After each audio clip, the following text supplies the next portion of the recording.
काफी रात हो चुकी थी और कुणाल अकेले ही ऑफिस से घर वापस आ रहा था। रास्ते में से कोई ऑटो, कोई बस दिखाई नहीं दे रही थी। कुणाल बस चलता जा रहा था, पर उसका घर अभी भी काफी दूर था। थोड़ी दूर चलने के बाद जब कुणाल एक सुनसान सड़क से गुजर रहा था, तो उसे कुछ भी ठीक नहीं लग रहा था। उसे बार बार ऐसा लग रहा था कि कोई उसके पीछे चल रहा है।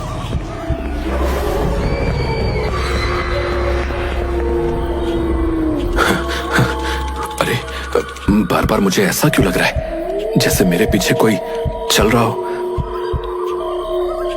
कुणाल अपने कदम जल्दी जल्दी बढ़ाने लगा ताकि वो जल्द से जल्द घर पहुंच सके। कुणाल को तभी अपने पीछे एक परछाई नजर आई जो कुणाल का पीछा कर रही थी। कुणाल जितनी तेजी से चल रहा था, वो परछाई भी उसके साथ उतनी तेजी से चल रही थी। अब कुणाल की हालत बहुत ही बुरी हो जाती है और वो तेज तेज भागने लगता है। तभी आसमान में बिजली कड़कने लगी और अचानक तेज बारिश शुरू हो गई। हे भगवान, ये बारिश कैसे शुरू हो गई? यहाँ तो दूर दूर तक कुछ दिखाई नहीं दे रहा और ये परछाई मेरा पीछा क्यों नहीं छोड़ रही? कुणाल उस बारिश में भागता जा रहा था और तभी अचानक एक गाड़ी से टकरा गया। गाड़ी से हड़बड़ाते हुए एक लड़की उतरी। हे भगवान, ये क्या हुआ? आप ठीक तो है ना? हाँ, मैं ठीक हूँ, बस जरा सी पैर में लग गई है। आपको तो काफी लग गई है। बारिश में मुझे ठीक से दिखा नहीं और बस एकदम से आप सामने आ गए। मुझे प्लीज माफ कर देना। नहीं, कोई बात नहीं, गलती मेरी भी है। आप बताइए, आप कहाँ रहते हैं? मैं आपको आपके घर छोड़ देती हूँ। अरे नहीं, मैं खुद से चला जाऊंगा। देखिए, मेरी वजह से आपको लगी है, प्लीज बताइए, मैं आपको घर छोड़ दूंगी। कुणाल कंचन की गाड़ी में बैठ जाता है। उसके बाद वो सारी बात कंचन को बताता है, जिसे सुनकर कंचन की हालत खराब हो जाती है। हे भगवान, मुझे तो उसी रोड से होते हुए वापस जाना है। मैं अकेले इतनी रात में अब कैसे जा पाऊंगी? अगर आपको एतराज ना हो तो आज रात आप मेरे घर रुक सकती हो और सुबह चली जाना। वो रास्ता बहुत खतरनाक है। कंचन बहुत डरी हुई होती है। उसकी हिम्मत वापस जाने की नहीं होती। उसे कुणाल एक शरीफ लड़का लगता है, इसलिए वो उसके साथ उसके घर रुक जाती है। आप यहाँ बैठिए, मैं जरा कपड़े बदल कर आता हूँ। जी, कोई बात नहीं। कुणाल अपने कपड़े बदल कर आता है और देखता है कि कंचन भी थोड़ी भीगी हुई है और ठंड से कांप रही है। मैं आपके लिए कुछ पहनने को लेकर आता हूँ, ऐसे तो आप बीमार हो जाएंगी। कुणाल अंदर से एक नाइट सूट लेकर आता है और कंचन को दे देता है। कंचन उसे पहन लेती है। वैसे एक बात पूछूं? हाँ, क्यों नहीं, पूछिए ना। आप तो शायद यहाँ अकेले रहते हैं, तो फिर ये कपड़े? ओह, ये तो बस ऐसे ही मेरी एक दोस्त के हैं। एक दिन मेरे कुछ दोस्त आए थे, तो बस उसमें से ही किसी का रह गया था ये। अच्छा। रात को कुणाल और कंचन अलग अलग कमरे में सो जाते हैं। कुणाल जब गहरी नींद में होता है तो अचानक उसकी चादर कोई खींच देता है। कुणाल हड़बड़ा कर उठ जाता है।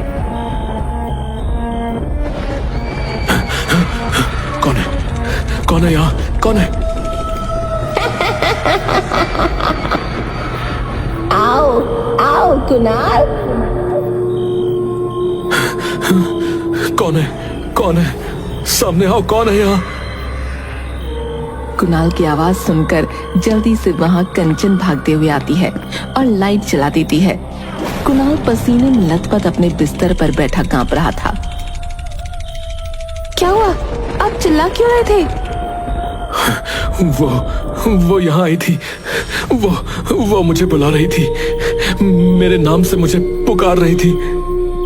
पर कौन? कोई भी तो नहीं है यहाँ।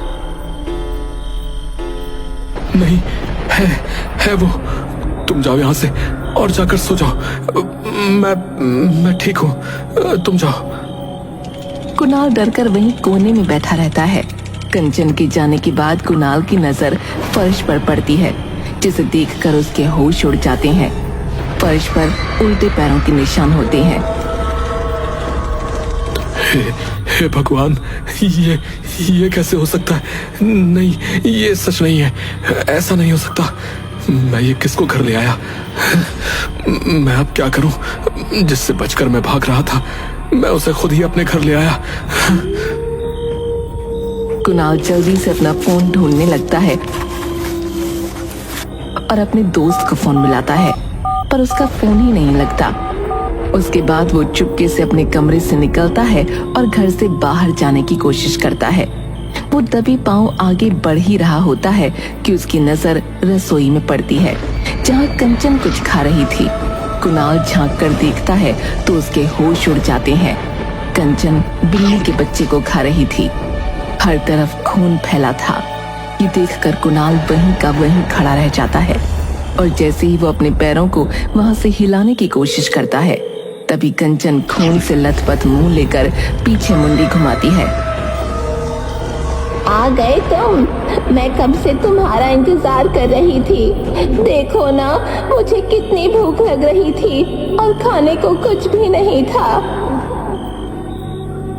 तो तुमने ये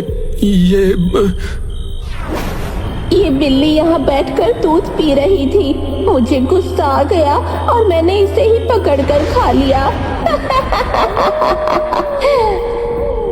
हे भगवान, आखिर कौन हो तुम? क्यों मेरे घर आई हो? मैंने तुम्हारा क्या बिगाड़ा है? तुमने मुझे नहीं पहचाना कन्नू? तुम भूल गए मुझे? कन्नू? इस नाम से तो मुझे बस प्रिया बुलाती थी। तुम प्रिया हो? हाँ, प्रिया हूँ मैं। कैसे भूल सकते हो तुम मुझे? याद करो सब कुछ, याद करो वो दिन। क्या हुआ प्रिया? तुम इतने गुस्से में क्यों? प्लीज एक बार मेरी बात तो सुनो। नहीं सुननी मुझे तुम्हारी कोई बात। तुम कभी मेरी कोई बात सुनते हो क्या? अच्छा बाबा, अब से मैं तुम्हारी सारी बातें सुनूंगा और मानूंगा भी। देखो, मैं यहीं बैठा हूँ और आज बस तुम्हारी ही सुनूंगा। देखो, मेरी शादी होने वाली है, इसलिए अब मैं तुमसे बात नहीं कर सकती हूँ। देखो, ये सब बेकार की बात है प्रिया। मैं तुमसे ही शादी करूंगा और अभी मेरी बड़ी बहन से पहले मेरी शादी नहीं हो सकती। तो मैं क्या करूं? उस कलूटी अपाहिज के चक्कर में क्या मैं जिंदगी भर बैठी रहूं? प्रिया, बस करो। तुम्हारी हिम्मत कैसे हुई ये सब बोलने की? हाँ, वो तो है ही मनहूस। मैं जा रही हूँ अभी के अभी, और दोबारा मुझे अपनी शक्ल मत दिखाना। हाँ जाओ, और मैं मर जाऊंगा पर कभी वापस नहीं आऊंगा।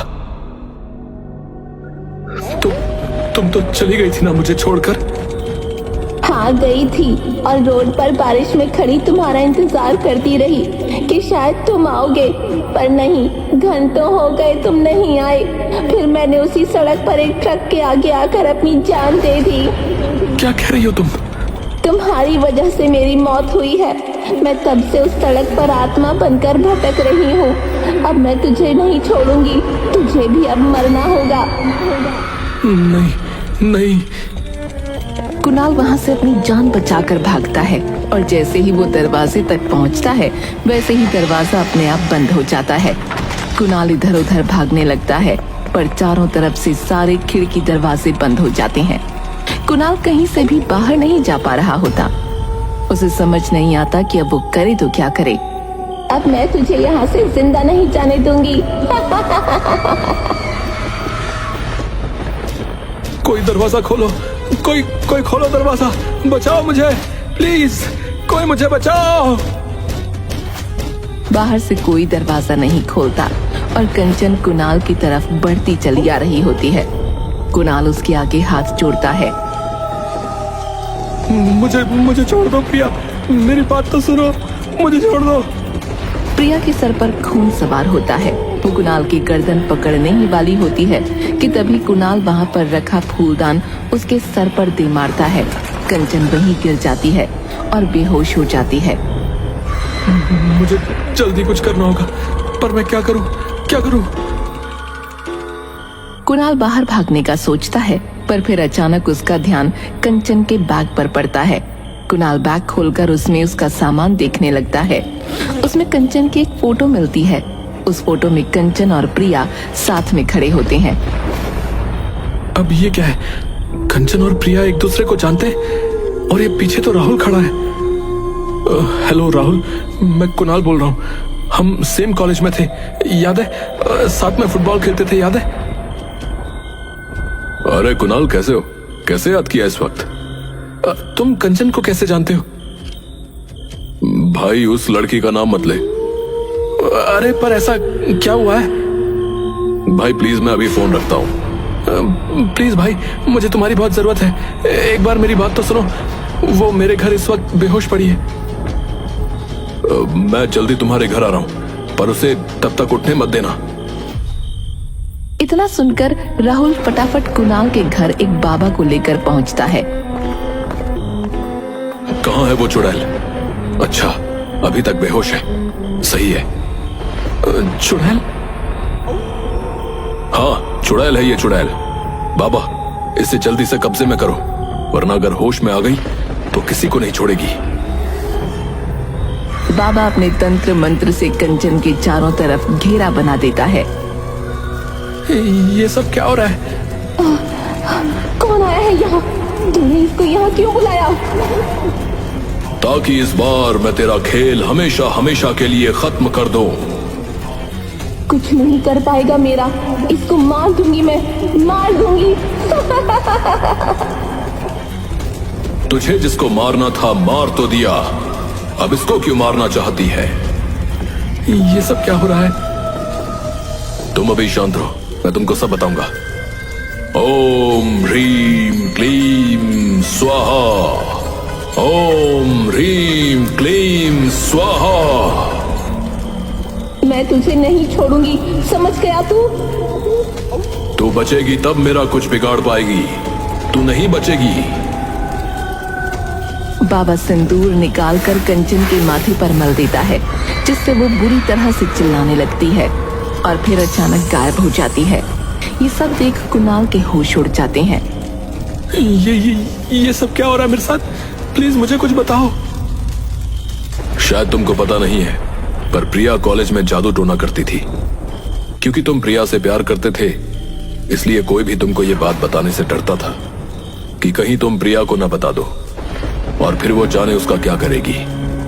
तुम्हारे कॉलेज छोड़ने के बाद कंचन नाम की एक लड़की ने कॉलेज में एडमिशन लिया था। कंचन मुझे प्यार करने लगी थी और मुझे हासिल करने के लिए उसने प्रिया से जादू टोना सीखा और मैं उससे प्यार भी करने लगा था। पर एक रात जब मैं अचानक उसके घर पहुंचा तो मैंने उसे जादू टोना करते हुए देख लिया। मैं उसके बाद सीधा इन बाबा के पास गया, जिन्होंने मुझे उसके चंगुल से आजाद किया। कंचन मुझे वश में ना कर सकी, इसलिए उसने आत्महत्या कर ली। उसके कुछ दिन बाद हमने ये खबर सुनी कि प्रिया की भी मौत हो गई है और उसे उस कंचन ने ही मारा था। वो अपना प्यार ना हासिल कर सकी, इसलिए उसने प्रिया को भी मार डाला ताकि उसे भी उसका प्यार ना मिले। हे भगवान, तभी ये कंचन मेरे बारे में इतना जानती थी कि उस रात क्या हुआ। उसने मुझे बोला कि उस रात जब मेरा और उसका झगड़ा हुआ तो उसने ट्रक के आगे आकर आत्महत्या कर ली। प्रिया की मौत ट्रक के आगे आकर नहीं, बल्कि छत से कूदकर हुई थी। प्रिया का दिमाग अपने वश में नहीं था। कुछ दिनों से वो अजीब हरकतें करने लगी थी और रात को चिल्लाकर उठ जाती थी। जब हम उसके घर गए तो उसकी मां ने बताया कि उसे कंचन दिखाई देती थी।